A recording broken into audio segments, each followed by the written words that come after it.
your taxes will never decrease. Your national debt will never be paid off. And for men across 3 centuries designed it exactly that way. What I'm about to show you isn't taught in any economics class because the people who control the system don't want you to understand how the trap actually works. Right now, you're paying interest on money that was created out of nothing. Money your government borrowed before you were born. Money you'll never stop paying for, and neither will your children or their children. This isn't a mistake. It's not bad policy. It's a machine built deliberately in 4 stages by 4 architects who understood one thing. Permanent debt creates permanent control. The blueprint was drawn in 1694. The machine was industrialized. In 1815, it went global in 1913, and in 1982, they made escape impossible. Let me show you exactly how they did it and why every dollar you earn feeds a system designed to never let you go. 1694. England is broke. 9 years of war with France has drained the treasury. King William needs £1.2 million, an astronomical sum. The government is desperate, and that's when William Paterson walks in with an offer that sounds too good to refuse.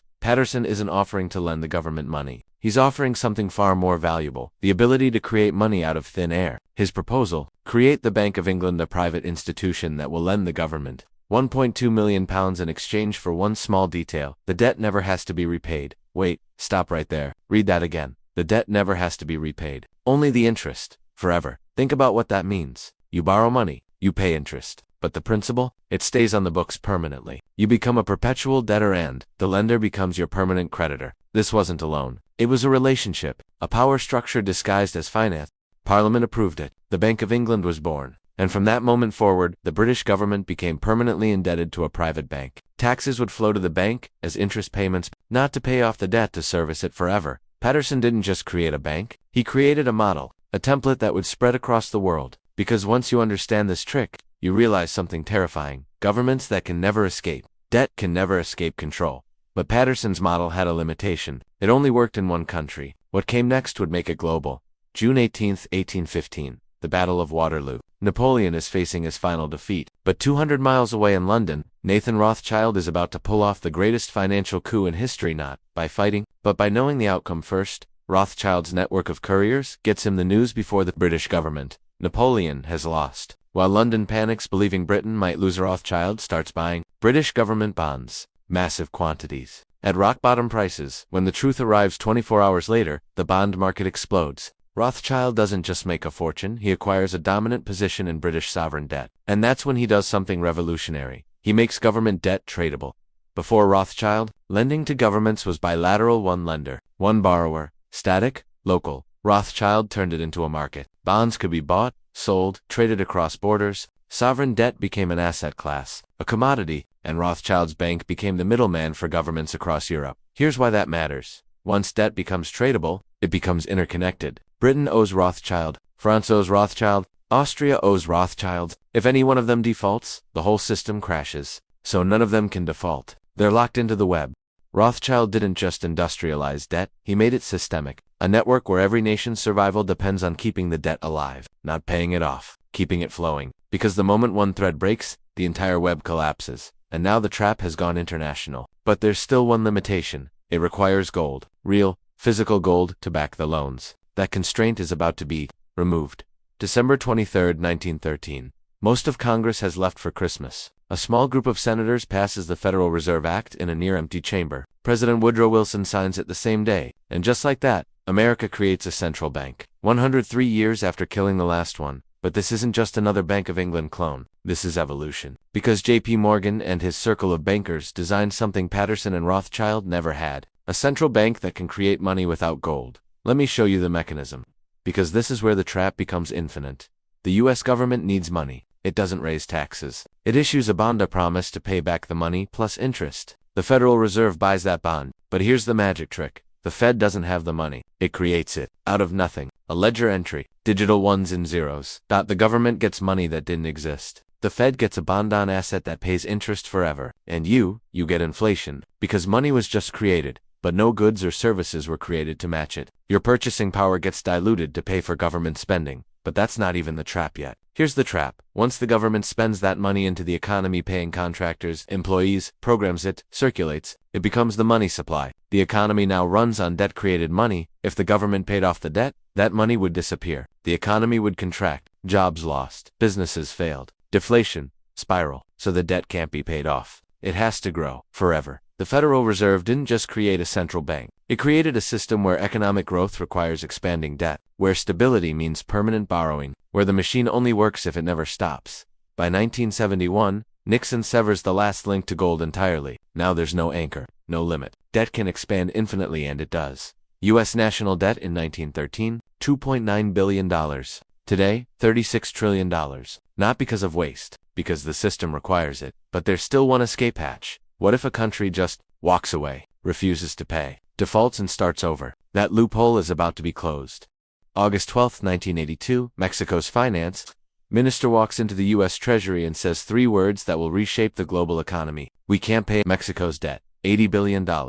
Borrowed during the oil boom of the 1970s when interest rates were low and oil prices were high. But then Paul Volcker, chairman of the Federal Reserve, raises interest rates to 20% to crush U.S. inflation. Suddenly Mexico's debt payments triple. Oil prices collapse. Mexico is drowning, and they're not alone. Brazil, Argentina, Poland, the Philippines, dozens of developing nations hit the wall simultaneously. The Third World Debt Crisis, the biggest threat to the global financial system since the Great Depression. Here's the moment that matters. What happens next? If Mexico defaults, the banks holding their debt, Citibank, Bank of America, Chase goes. If they go insolvent, the U.S. banking system collapses. So the system faces a choice. Let countries default and watch the whole structure implode. Or make sure default becomes impossible. Volcker and the IMF choose option 2. They don't forgive the debt. They restructure it. New loans to pay off old loans. Lower interest rates but longer terms. Austerity programs, spending cuts, privatization, conditions that ensure the debt keeps flowing in, the country keeps paying. Mexico doesn't escape. It gets deeper. Because now it owes even more, and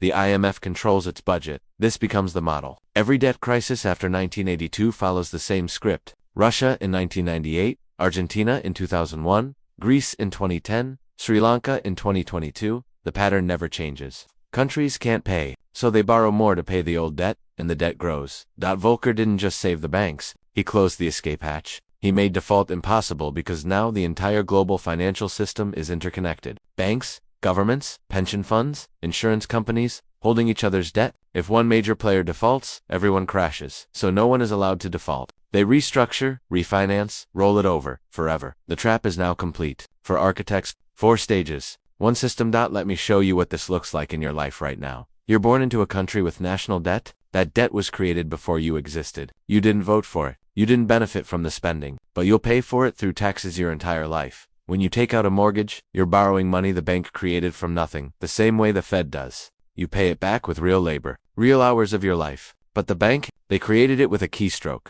When your government stimulates the economy, they're issuing bonds the Federal Reserve buys with created money. That money enters circulation, prices rise. Your savings lose value. You didn't get the new money, but you paid for it through inflation. And here's the kicker. If you try to escape by gold, by Bitcoin, by hard assets, you're taxed on the gains. Not the real gains. The nominal gains. Inflation pushed the price up, but the government taxes you as if you profited. You can't opt out. You can't pay it off. Because the debt isn't designed to be paid off. It's designed to grow. To keep you inside the system, working, producing, paying interest on money that was created from nothing. Let me give you the numbers, because the scale is almost incomprehensible. Global debt, $307 trillion. That's not a typo, $307 trillion. Global GDP, total value of everything produced on Earth in a year is $105 trillion. We owe 3 times what we produce. U.S. national debt alone, $36 trillion. Interest payments, $1. $1 trillion per year. That's more than the defense budget. More than Medicare. The fastest growing line item in the federal budget is interest on old debt. Japan's debt to GDP ratio, 264%. Italy, 144%. Greece, 171%. These aren't struggling developing nations. These are advanced economies, permanently trapped. And here's what no one tells you. This debt will never be paid off. It can't be, because paying it off would require destroying the money supply, collapsing the economy, wiping out savings, pensions, assets. So instead, it grows.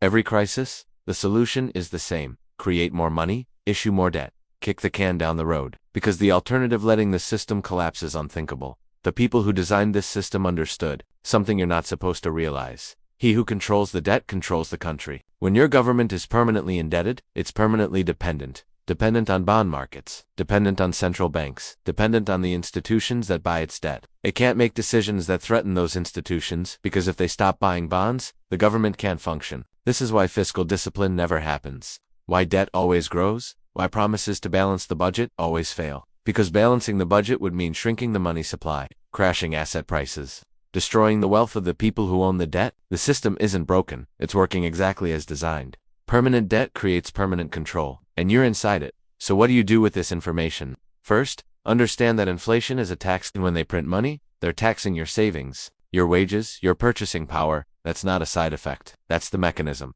Second, position yourself accordingly. Hard assets, scarce resources, things that can't be created with a keystroke. Real estate, commodities, productive businesses, skills that retain value regardless of currency. Third, reduce personal debt. Because while the government can refinance forever, you can't. Every dollar you owe is a claim on your future labor, your freedom. Pay it down. Get liquid. Stay flexible. And fourth, and this is crucial, teach this to others.